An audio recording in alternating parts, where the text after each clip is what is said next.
पूज्य बनते चंद्रिमा जी, doctor Padam Singh, doctor आनंद स्वरूप और डॉक्टर अनिता सोनी जी, हमारे मित्र और बैचमेट शैलेंद्र जी, हमारे सीनियर यूनिवर्सिटी में थे, हमारे गाइड भी रहे एम.एल. आर्या जी, और हमारी भाभी रेखा आर्या जी और बेटी, जो सब लोग आए हुए हैं। गौतम जयंत जी हमारे बीच में हैं, डॉक्टर दीपांकर और फैमिली, उनका बेटा जो यहाँ पे इतनी अच्छी स्पीच देके गया, प्रबुद्ध दीपांकर, और अन्य बच्चे जिन्होंने यहाँ पे परफॉर्मेंस दिया। अंबेडकर विचार मंच के साथियों, इंजीनियर ढोरे जी, अहरवाल जी, एम.के. गौतम जी, और सभा में उपस्थित सभी धम्म बहनों, धम्म भाइयों और बच्चों, सबसे पहले मैं जो बाबा साहब इस देश को धम्म में बनाना चाहते थे, उस धम्म को फैलाने वाले जो भगवान गौतम बुद्ध के अनुयायी रहे, सम्राट अशोक, सम्राट हर्षवर्धन, सम्राट कनिष्क, और आधुनिक समय में जो हमारे भिक्षु काश्यप जी थे, रामानंद कोशाम्बी जी थे, बदन आनंद कौशल्यायन जी थे, राहुल शास्त्रकायन जी थे, विपस्सनाचार्य गोयनका जी, और वो समस्त लोग जिन्होंने अपना जीवन लगा दिया इस धम्म को फैलाने के लिए, उन सबको कोटि कोटि वंदन। सबसे जो यहाँ पे मुझे अच्छी चीज़ लगी, जो अंबेडकर विचार मंच को मैं साधुवाद देना चाहूँगा कि इसमें सब लोग अपने परिवार और बच्चों के साथ आए हैं। नॉर्मली जब फंक्शन सभाओं में मैं देखता हूँ तो सिर्फ या तो पुरुष आते हैं और कुछ लोग अपनी धर्मपत्नी को लेके आते हैं, लेकिन बच्चे नहीं लाते हैं। तो अगर बच्चे नहीं आएंगे तो आप किसके लिए प्रोग्राम कर रहे हो, किसके लिए भाषणबाजी कर रहे हो? तो उसका रिजल्ट ये होता है कि हमारा जो भी संस्कृति है वो अगली पीढ़ी में ट्रांसफर नहीं हो पाती, नहीं पहुंच पाती है। तो ये आप लोगों का बहुत ही सराहनीय, बहुत ही स्तुत्य प्रयास है, और ये मुझे उम्मीद है बाकी लोग भी जो बच्चों को नहीं लाए हैं अगली बार वो लोग भी अवश्य लाएंगे। बाबा साहब पे आऊँ उसके पहले मैं एक दो चीज़ें जो समाज में भ्रांति है जिस चीज़ को लेके, वो मैं थोड़ा क्लैरिफाई करना चाहता हूँ, क्योंकि मुझसे अक्सर सवाल जो अम्बेडकराइट नहीं हैं, जो ट्रेडिशनल बुद्धिस्ट हैं, या जो लोग बुद्धिस्ट नहीं हैं, वो ये सवाल करते हैं कि ठीक है भगवान बुद्ध की तुम पूजा करते हैं, लेकिन आप लोग हर जगह बुद्ध के साथ में डॉक्टर अम्बेडकर को क्यों रखते हैं? ये सवाल अक्सर किया जाता है। तो हम कहते हैं कि भगवान बुद्ध को जो हम लोग जानते हैं, हम लोग मानते हैं, वो तो बाबा साहब की वजह से जानते हैं। बाबा साहब अगर नहीं होते तो हमें भगवान बुद्ध से परिचय कराने वाला कोई था ही नहीं। तो भगवान बुद्ध तक पहुंचाने वाले हमें बाबा साहब हैं। इस वजह से कि जब जहाँ जहाँ हम लोग भगवान बुद्ध की फोटो रखेंगे या मूर्ति रखेंगे, वहाँ वहाँ बोधिसत्व बाबा साहब की भी फोटो रखेंगे। एक और सवाल किया जाता है कि बुद्ध तो तथागत थे, उन्होंने मूर्ति पूजा मना किया था, फिर आप लोग पूजा क्यों करते हैं? एक और सवाल उठाया जाता है कि वो तो भगवान और ईश्वर के का खंडन किया था, तो फिर आप लोग भगवान क्यों कहते हैं? तो जैसे बंते जी कह रहे थे, जो बुद्ध के गुण होते हैं जो बताया, और भगवान भी भगवान हम क्यों कहते हैं उसको एक्सप्लेन किया है पाली सूक्त में। इतिप्युसो भगवान, जो इस ढंग से भगवान बने। कैसे? सम्मा संबुद्धो, अरहंता को प्राप्त हुए, सम्मा संबुद्धो, विद्याचरण संपन्न हो, जो विद्या और आचरण में संपन्न है, जिनकी कथनी और करनी में कोई अंतर नहीं है, विद्याचरण संपन्न हो, सुगतो, जिसका बताया हुआ हर कदम सुगति की ओर ले जाने वाला है। अनंत रूप कि जो मतलब हाईएस्ट अवस्था को पहुंचे हैं। फिर कहते हैं कि सत्ता देव मनुष्यानंद सो, जो सबके लोग गुरु पुरुष धर्म सारथी सत्ता देव मनुष्यानंद, जो देवताओं और मनुष्यों सबके शास्ता हैं। बुद्धो भगवती, इस तरीके से जो बुद्धत्व को भगवत्ता को प्राप्त हुए, इस वजह से भगवान कहते हैं, उनको अवतार के तरीके से नहीं कहते हैं। और फिर उसको क्लेरिफाई किया है कि भक्त रागो भक्त द्वेषो भक्त मोहोति भगवान, जिसने अपने चित्त से सारे राग सारे द्वेष सारे मोह समूल नष्ट कर दिए, वो भगवत्ता को प्राप्त हुआ। तो इस मामले में बुद्धत्व जो है वो उपाधि है, एक अचीवमेंट है। जैसे आप ग्रेजुएशन की डिग्री करते हैं तो आप ग्रेजुएट कहलाते हैं, पोस्ट ग्रेजुएशन करते हैं पोस्ट ग्रेजुएट कहलाते हैं, पीएचडी कर लेते हैं तो डॉक्टर कहलाते हैं। इसी तरीके से चित्त की अवस्थाएं हैं जो उस भगवत्ता को प्राप्त होता है जब बुद्ध बनता है, इस वजह से उनको भगवान कहते हैं।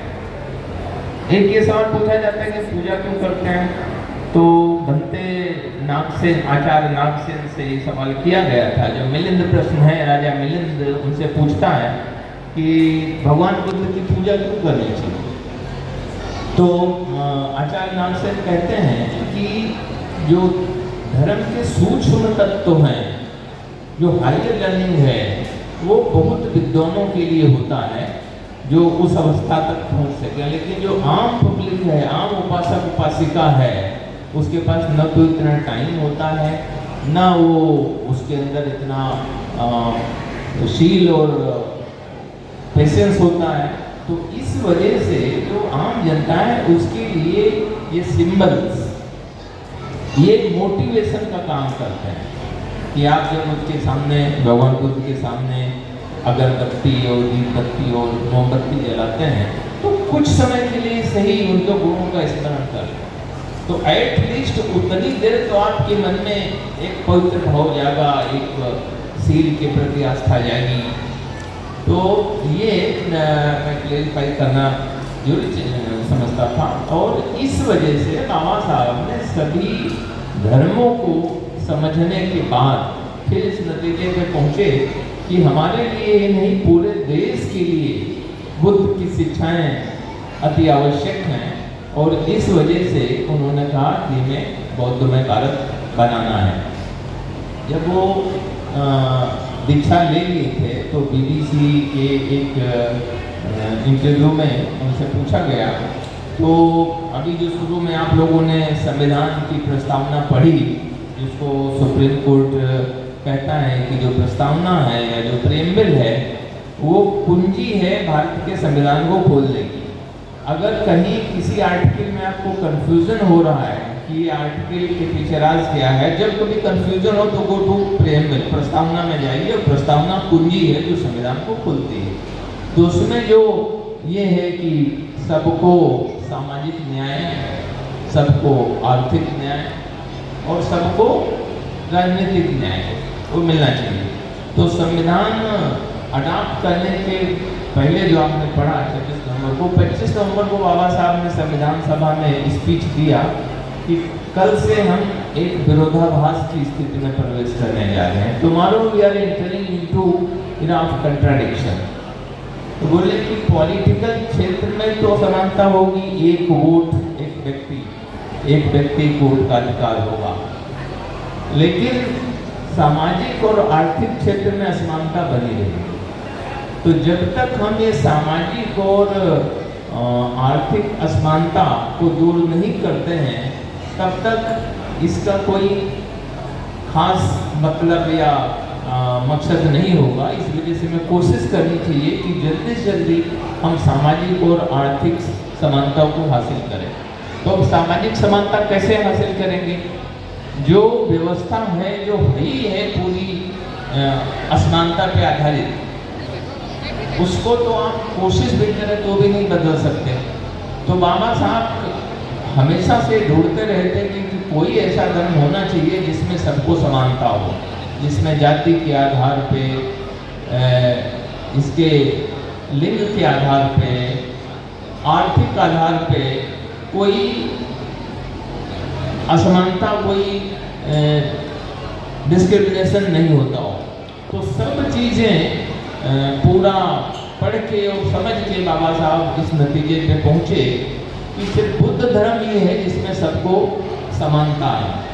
और इसी वजह से कि उन्होंने खुद अंगीकार किया, दूसरों को भी अंगीकार करवाया, और बाबा साहब ने कहा एक दिन ऐसा आएगा ये पूरा भारत फिर से बौद्धमय बनेगा। तो समानता कैसे आएगी? तो भगवान बुद्ध कहते थे कि पुरुष और स्त्री दोनों समान हैं। तो बोलते हैं कि पति और पत्नी में कोई बड़ा नहीं है, कोई छोटा नहीं है। भगवान बुद्ध कहते हैं पति पत्नी बैलगाड़ी के दो पहिए के समान है। अगर एक पहिया बड़ा होगा और दूसरा छोटा होगा तो बैलगाड़ी उलट जाएगी, बैलेंस बिगड़ जाएगा। ऐसे ही गृहस्थी की गाड़ी में दोनों बराबर।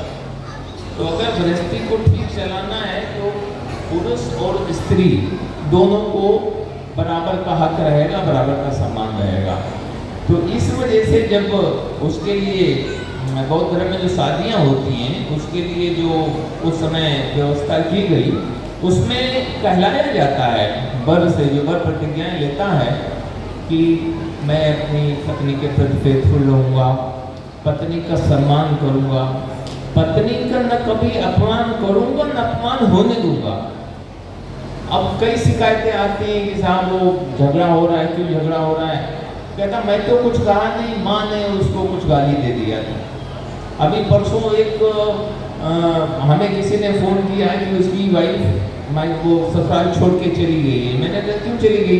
बोला मैं तो ऑफिस में था, मेरी माँ ने उसको 2 थप्पड़ मार दिए। ये क्या बात थी? कैसे मार सकती? बहू है तो इसका मतलब ये थोड़ा आपके गुलाम है। तो इस वजह से जो बौद्ध धर्म में ये कहा गया कि दोनों समान हैं, जितना इम्पोर्टेंस बेटे का है उतना ही बेटी का है। तो जब पति और पत्नी के बीच में समानता होगी तो जो बेटी होगी उसका भी उतना ही सम्मान होगा। अब हम घर में क्या करते हैं कि जो बेटा होता है उसको कहते हैं कि बेटी को मैंने देखा कि बचपन से ही कहा जाता है कि तो ये सीख, सहना सीख, कल को तेरी शादी होगी तो दूसरे घर जाएगी, एडजस्ट करना पड़ेगा। बेचारी लड़की पूरी जिंदगी भर एडजस्ट करती रहती है। लड़के को कभी नहीं सिखाते कि बेटा कल को तेरी शादी होगी, एक लड़की तेरे जीवन में आएगी, ससुराल वालों के लिए तुझे इज्जत करनी पड़ेगी। तो तुम ये सब जो है गलत आदतें मत पालो। भगवान बुद्ध कहते हैं कि जब कि जो नवयुवक हैं उनको शिक्षा देते हुए कहते हैं कि देर रात तक नहीं घूमना चाहिए। लेकिन पता लगा लड़के 2-2 बजे तक घर आ रहे हैं। लेकिन बेटी अगर 7 बजे के बाद बाहर चली जाए तो हमारी सांस फूलने लगती है। गुरुदेव जी कह रहे थे कि आखिर बेटियां सुरक्षित नहीं है। सुरक्षित क्यों नहीं है? क्योंकि हमने लड़कों को इस लायक नहीं बनाया कि लड़की की वो इज्जत कर सके। तो ये जो हम लोग जो भी बाबा साहब को या बुद्ध धर्म को मानने वाले हैं, कम से कम अपने परिवारों में अपने लड़कों को सुधार सकते हैं कि वो कब सुधरेगा? जब माँ बाप शील समाधि का पालन करेंगे, शील सदाचार का पालन करेंगे। अब आप तो दारू पी के आ रहे हैं और बेटे को कह रहे हैं कि बेटा सिगरेट नहीं पीनी चाहिए, आपकी कैसे बात मानेगा? आप तो टीवी देख रहे हैं, बच्चे को कह रहे हैं कि मोबाइल नहीं देखना चाहिए, कैसे आपकी बात मानेगा? बच्चे आप क्या समझाते हैं इससे नहीं आपका अनुकरण करते हैं, आप क्या करते हैं उसका अनुकरण करते हैं। आप अपने सास ससुर की इज्जत नहीं करते, आप बूढ़े माँ बाप की इज्जत नहीं करते, उनकी केयर नहीं करते और सपने देखते हैं कि जब मैं बूढ़ा होऊंगा तो मेरा बेटा पैर दबाएगा। अरे कहाँ से पैर दबाएगा? उसने जो घर में देखा वही करेगा ना। गांव में एक कहावत है कि बूढ़े माँ बाप थे तो दादी तो पहले मर गई थी, दादा जिंदा थे, उनको टीबी हो गई तो उनको करके बाहर निकाल दिया गया, तो खांसते रहते थे। तो उनके लिए चूँकि टीबी का पहले इलाज नहीं होता था, वो इन्फेक्शियस बीमारी मानी जाती थी, उनको उसमें जो मिट्टी का बर्तन है उसमें खाना जाता था। तो लड़का था 7-8 साल का, उसको उसने फादर ने बोला कि जाके दादाजी को खाना दे आओ।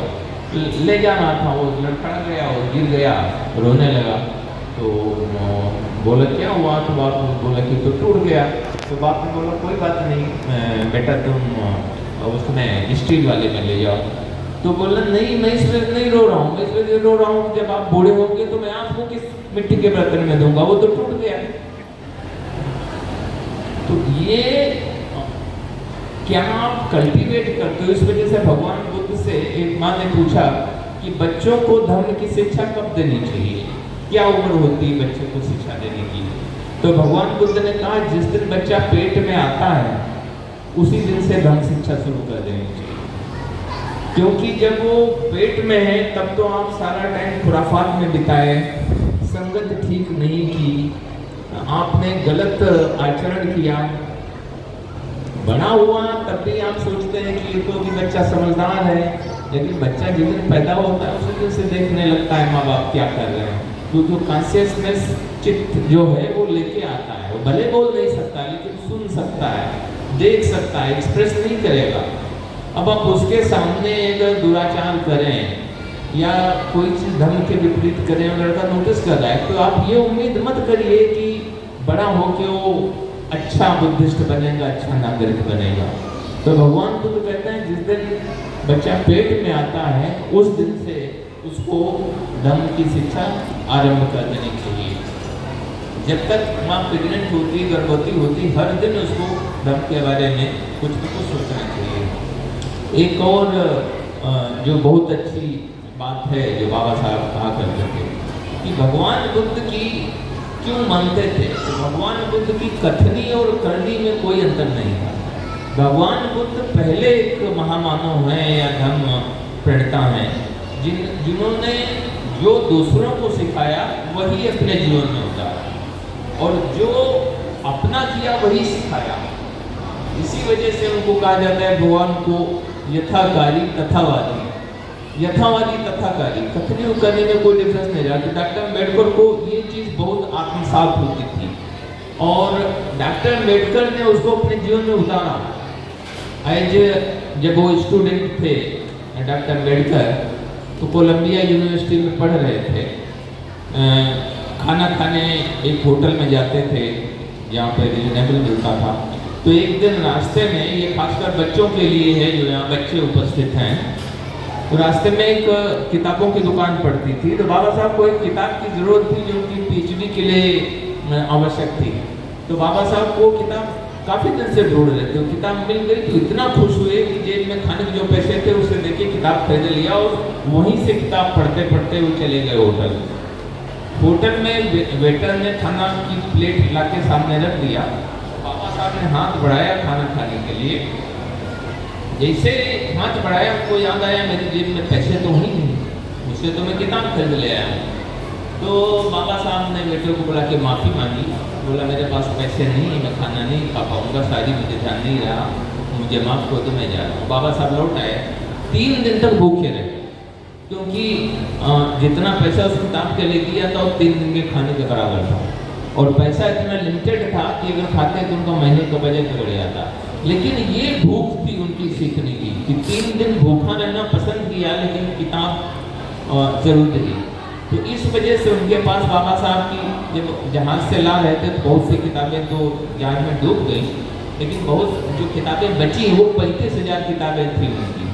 बहुत सारी उसमें किताबें जो मिलिंद कॉलेज है वहाँ पे रखी हुई हैं, जो मिलिंद कॉलेज बनाया उन्होंने, उसमें हर किताब पे डेट है। बाबा साहब जिस दिन खरीदा, जो खरीदते थे उस दिन उसमें तारीख डालते थे और सिग्नेचर करते थे। हर किताब के पहले पेज पे डेट और सिग्नेचर है और हर किताब पे बाबा साहब की मार्किंग है, जहाँ जहाँ पढ़ा है वहाँ उन्होंने मार्क किया हुआ है। ऐसी ज्ञान साधना थी बाबा साहब की, तब बाबा साहब बन पाए। और वहाँ जो मिलिंद कॉलेज है और औरंगाबाद की दीवारों पर लिखा है बाबा साहब ने, हमारा उद्देश्य शिक्षा नहीं है, हमारा उद्देश्य उच्च शिक्षा है। Our aim is not only to get educated, but to get highly educated। और जो कॉलेज है उसका नाम उन्होंने मिलिंद कॉलेज रखा और उसका जो प्रांगण जो वहाँ पे वो है पूरा पार्क और बाकी उसका नाम उन्होंने नामसेन बन रखा है। तो बाबा साहब कहते थे कि नामसेन जैसा आदर्श विद्यार्थी होना चाहिए, मिलिंद जैसा आदर्श विद्यार्थी होना चाहिए और नामसेन जैसा शिक्षक होना चाहिए। तो बाबा भगवान बुद्ध जो शिक्षा देते हैं उसमें कहते हैं कि हर टीचर को ऐसा टीचर होना चाहिए कि अपने हर स्टूडेंट को बेस्ट से बेस्ट शिक्षा दे और उसको ये समझाए कि उसके लिए क्या मार्ग उचित है, कौन सी डिग्री उचित है। दूसरा वो माँ बाप के लिए कहते हैं कि माँ बाप की ये जिम्मेदारी है कि बच्चे को अच्छी से अच्छी शिक्षा दिलाएं और ये भी देखें वो किस संगति में है। अगर खेल रहा है तो किन बच्चों के साथ खेल रहा है, अगर जा रहा है तो कहाँ जा रहा है और क्या सीख के आ रहा है। इसी तरीके से वो पत्नी के लिए उपदेश देते हैं, पति को उपदेश देते हैं, पड़ोसी को उपदेश देते हैं। कहते हैं कि जैसे आपके पड़ोसी को ज़रूरत है तो भगवान बुद्ध कहते हैं कि बिन मांगे मांगने पे देना अच्छा है, लेकिन बिन मांगे देना और भी अच्छा है। फिर बुद्ध कहते हैं कि जो आपकी कमाई है उसको 4 भागों में बांटना चाहिए। एक हिस्सा अपने परिवार के लिए रखिए, एक हिस्सा बचत करिए, फ्यूचर में कभी आपका बिजनेस आपकी सर्विस नहीं रहे, एक हिस्सा इन्वेस्ट करिए और एक हिस्सा श्रमणों को, भिक्षुओं को, रिश्तेदारों को, मित्रों को दान देना चाहिए। अब आप तो करोड़पति बने बैठे हैं, आपका रिश्तेदार बेचारा रोड पे है, आपकी प्रोग्रेस किस काम है। भगवान बुद्धत्व प्राप्त करने के बाद पहले इनको कुलवेला का सेट, नदी का सेट, गया का सेट इनको उपदेश देते हैं। फिर वहाँ मगध जाते हैं, वहाँ के राजा को उपदेश देते हैं। जब उनके पिताजी को पता चलता है कि उन्होंने बुद्धत्व प्राप्त कर लिया है, खबर भेजते हैं, तो जो आता है वही भगवान बुद्ध का भिक्षु बन जाता है। फिर अल्टीमेटली भगवान बुद्ध पहुँचते हैं। तो बुद्धों का नियम है कि जब तक उनको कोई खाने पे आमंत्रित नहीं करे वो नहीं जाते हैं, भले ही उनका पिताजी का राज्य करना हो। तो राजा ने उनको सोचा था अगले दिन आएंगे निमंत्रण भेजेंगे, उस दिन निमंत्रण नहीं भेजा जिस दिन गए थे।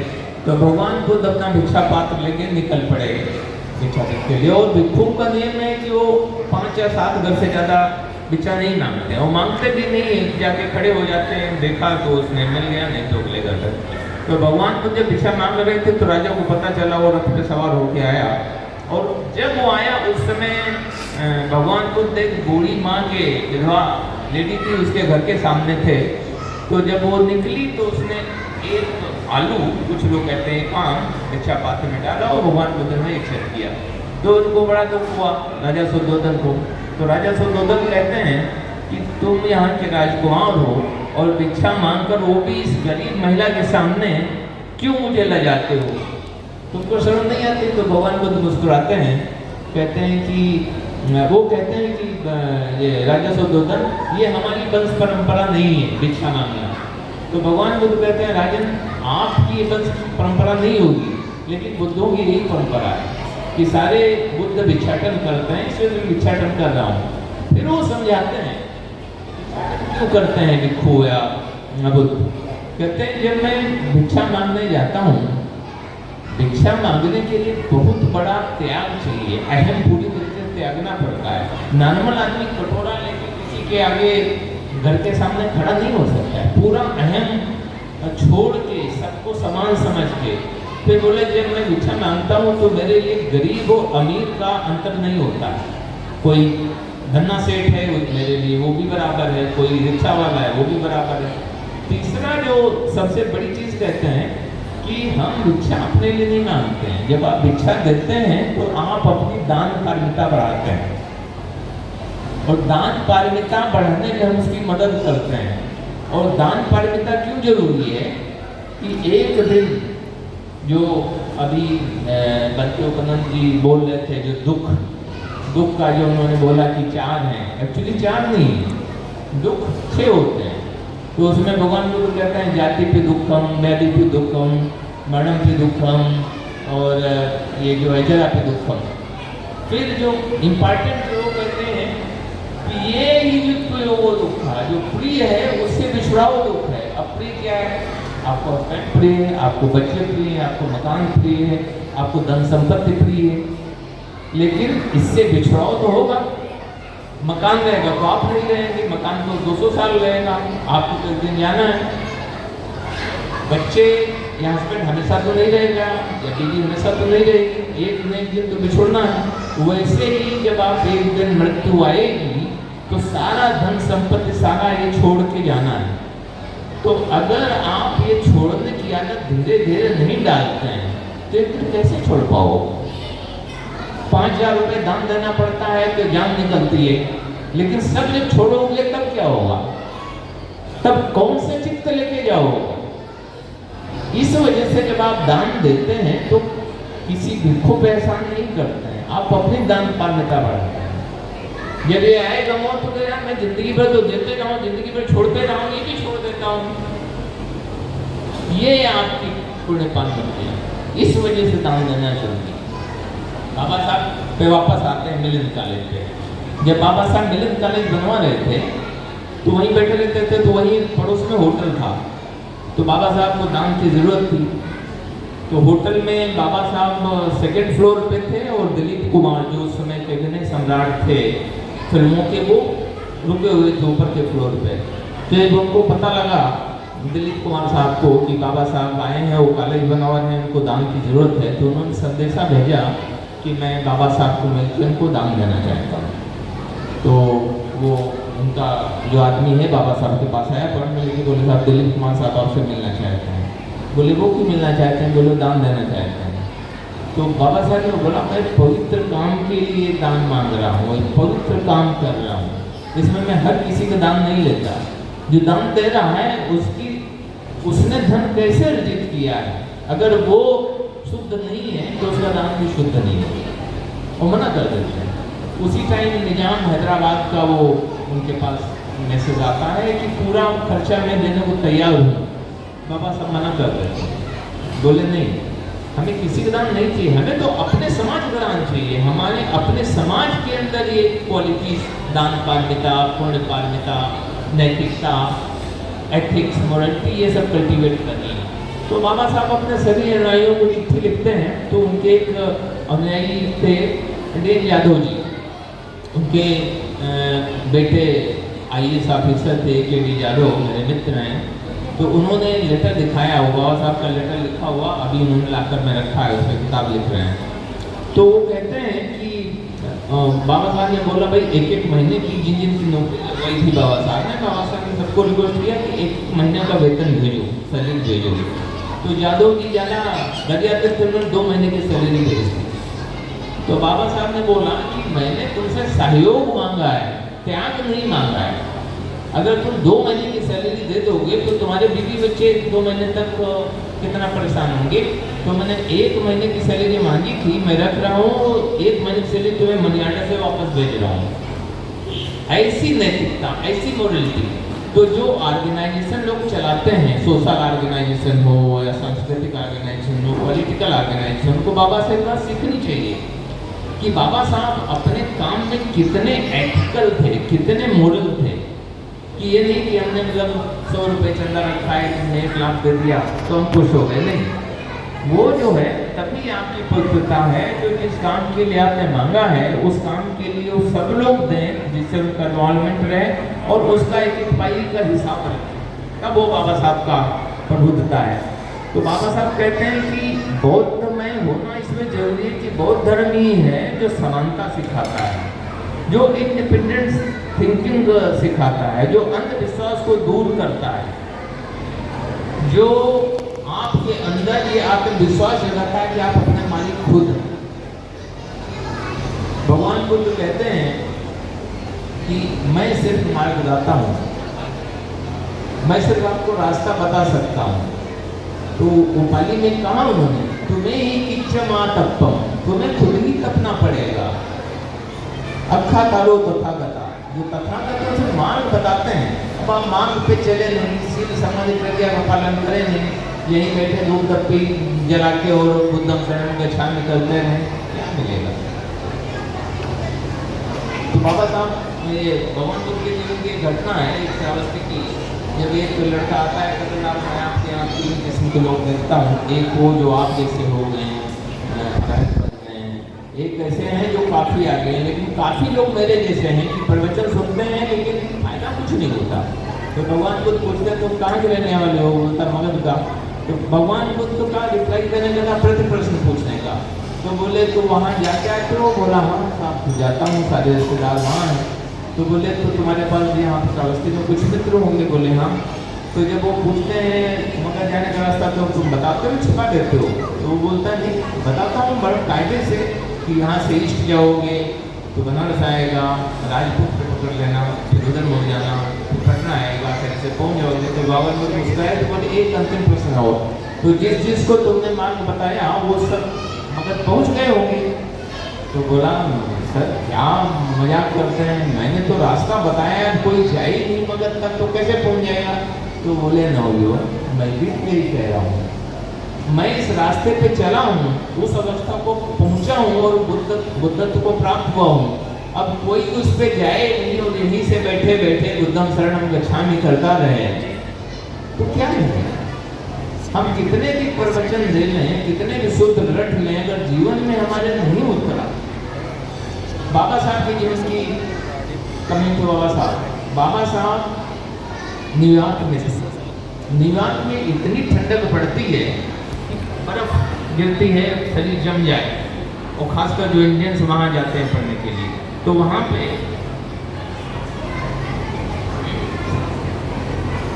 Okay I will finish. तो उसमें जो घर होता है जब आप घुसते हैं तो घुसते ही बाहर होते हैं लोग अपना कोट उतारते हैं और पहले वो पीते हैं अपना विस्की या रम या कुछ, फिर घर में घुसते हैं। तो उनसे भी गर्म रखना पड़ता है। बाबा साहब वहाँ पे रहे, कभी उन्होंने शराब को हाथ नहीं लगाया। फिर लंदन गए, लंदन भी बहुत ठंडा है, वहाँ पे भी बाबा साहब ने कभी शराब को हाथ नहीं लगाया। फिर जब बाबा साहब बूढ़े हो गए और बीमार पड़ गए, दिल्ली में थे, तो एक डॉक्टर को बुलाया, उनको एडवाइस दिया कि डॉक्टर अम्बेडकर आप सर्दियों में थोड़ा एक पैक विस्की और गर्मियों में थोड़ा बियर ले लिया करें तो आपकी ये बीमारी जल्दी ठीक हो जाएगी। तो बाबा साहब ने उनको जो लेके आए थे बोले किस पागल को ले आए हो, मैंने जिंदगी भर शराब को आँख नहीं लगाई, यदि बुढ़ापे मुझे शराब पिलवाना चाहता है भगाओ इसको। ये बाबा साहब की मोबाइल थी।